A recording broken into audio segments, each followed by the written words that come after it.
And as I end my time in the White House, I can think of no better message to send to our young people in my last official remarks as First Lady.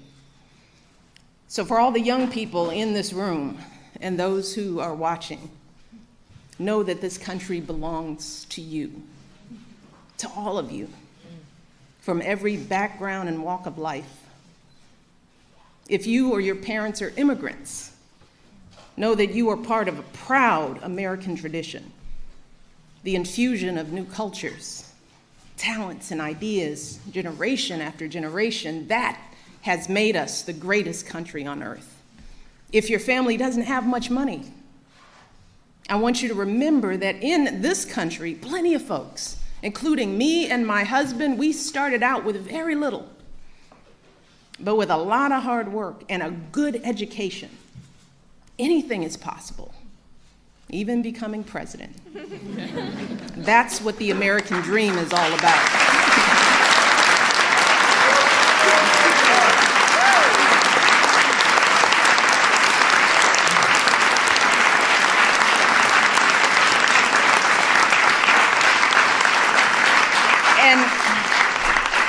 If you are a person of faith, know that religious diversity is a great American tradition too.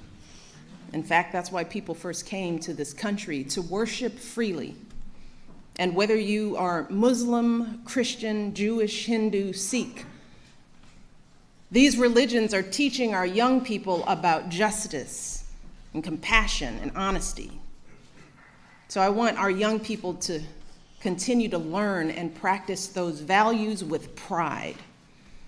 You see, our glorious diversity, our diversities of faiths and colors and creeds, that is not a threat to who we are. It makes us who we are.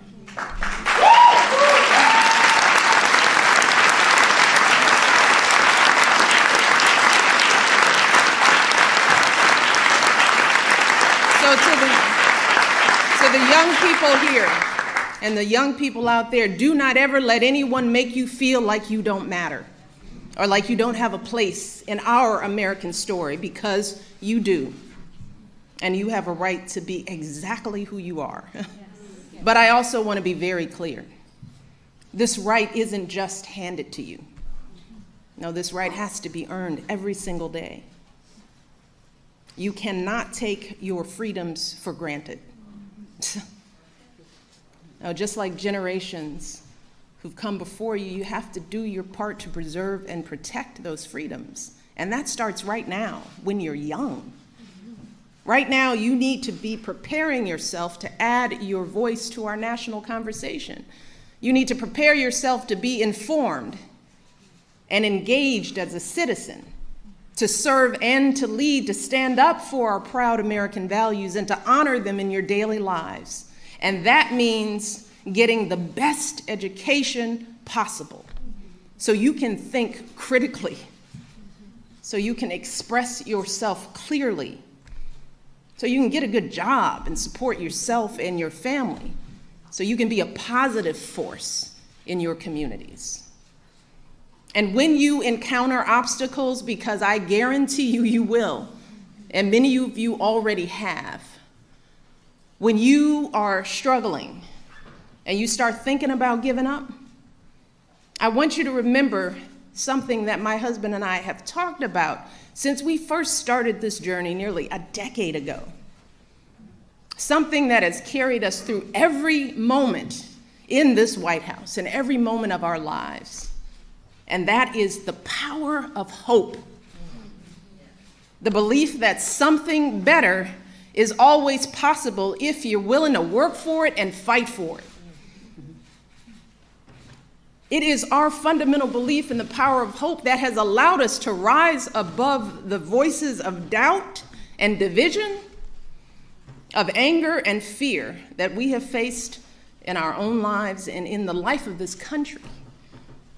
Our hope that if we work hard enough and believe in ourselves, then we can be whatever we dream, regardless of the limitations that others may place on us.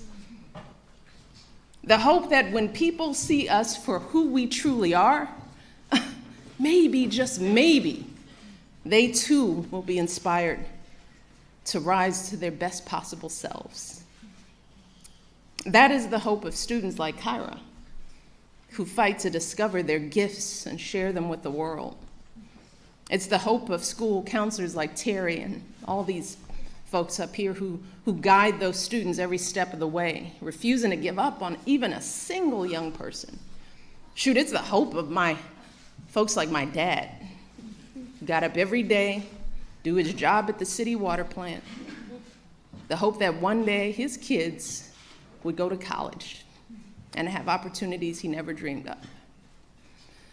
That's the kind of hope that every single one of us, politicians, parents, preachers, all of us, need to be providing for our young people, because that is what moves this country forward every single day. Our hope for the future and the hard work that hope inspires. So that's my final message to young people as First Lady. It is simple.